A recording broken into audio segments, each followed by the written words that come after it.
Não persiga pessoas, por hipótese nenhuma. Não dê legalidade ao inimigo.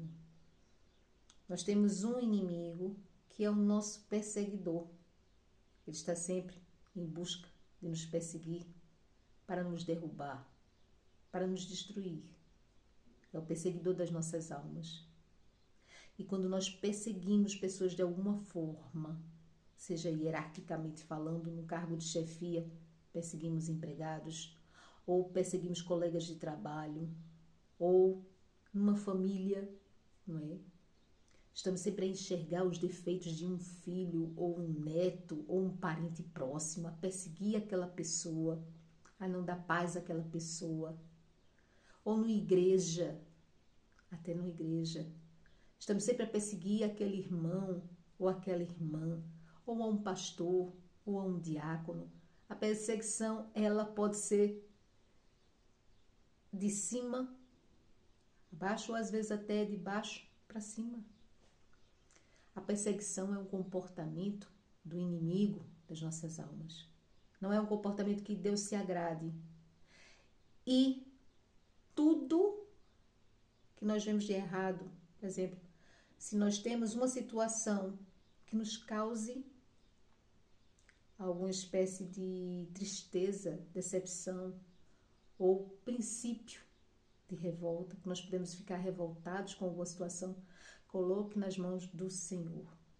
Retire das suas mãos, perdoe e coloque nas mãos do Senhor para que o Senhor trate. Deus é justo, é um justo juiz. Deus, Ele nos sonda, Ele vê tudo que está à nossa volta. Se alguém, não é, faz alguma coisa de errada conosco, Deus está a saber. Não é? Deus está a saber. Não precisa você se virar contra essa pessoa e começar a perseguir ela, porque ficou revoltada com alguma atitude que você viu que não foi correta com aquela pessoa. E aí você passa a fazer o que o inimigo quer que você faça. Não é? Eu vou dar um exemplo só para vocês entenderem melhor. Num trabalho você tem uma colega de trabalho, vocês têm a mesma função, só que ela não faz a função dela, e aí sobrecarrega você, você tem que fazer a sua função e a função dela e ganhar o mesmo. Um exemplo, só um exemplo. Assim pode ser todo tipo de exemplo que injusto, né? Que começa com esse tipo de injustiça. E aí depois o que acontece? Você fica revoltada com essa colega e aí começa a perseguir ela, começa a queimar o filme dela perto dos patrões, começa a queimar o filme dela por onde você puder, já que você não pode fazer nada, aquela situação é injusta, ou seja, você se deixou amargurar, você se deixou revoltar, e aí você começa a atuar como o inimigo quer que você atue, percebe? Por isso, não dê espaço ao inimigo, não dê legalidade ao inimigo. Não persiga pessoas. Coloque toda a sua mágoa, toda a sua decepção, toda a sua tristeza no trono do Senhor.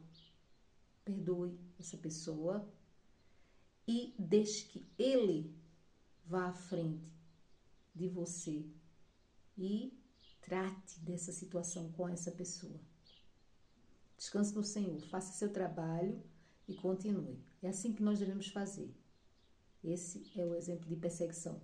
Isso pode ser em qualquer, como eu disse antes, qualquer patamar, não é?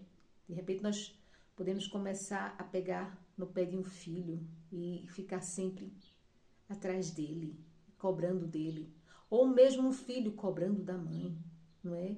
A perseguição, ela tem vários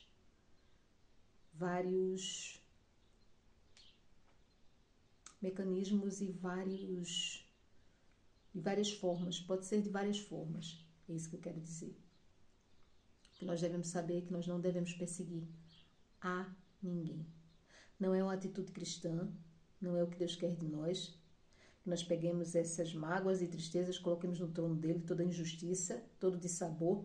Ele é juiz, ele julga. E não é sábio fazer-se passar por Deus. Leia a Bíblia. A Bíblia é a palavra de Deus na tua vida.